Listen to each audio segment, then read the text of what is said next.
fiduċja sħiħa fit-tmexxija tal-MFSA. Dikjarazzjoni ċara u b'sorpriża l-ħafna mill-Prim Ministru Joseph Muscat fid-dawl tal-allegazzjonijiet serji li għamel l-eks Ministru u eks-deputat mexxej Laburista Joe Brincat dwar l-użu ħażin tal-fondi pubbliċi f'din l-awtorità. Min Awwissu tas-sena li għaddiet, l-MFSA bdiet taqa' taħt ir-responsabbiltà politika tal-Prim Ministru Joseph Muscat u għalhekk morna nistaqsu direttament lilu x'se jagħmel wara dawn l-allegazzjonijiet.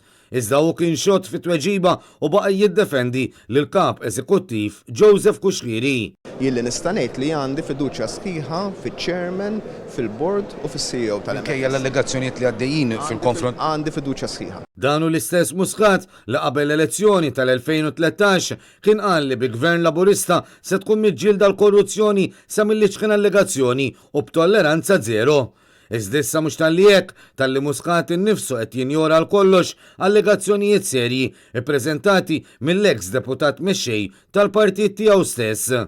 Qed waqqa l-allegazzjoni ta' Joe Brincat. Qed ngħidlek li għandi fiduċja sħiħa. Skiet ukoll mill-MFSA wara li l-avukat Joe Brincat ippreżenta dan il-protest ġudizzjarju fejn jikxef skandlu ieħor.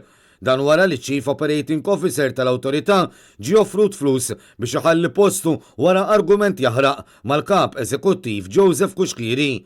L-istess għamel il-Gvern meta dwar il-Golden Handshake lil George Spiteri baqa' fil-muta u sa dan it-tant Spiteri nata pakkett ta' 150,000 euro biex jirtira kmieni.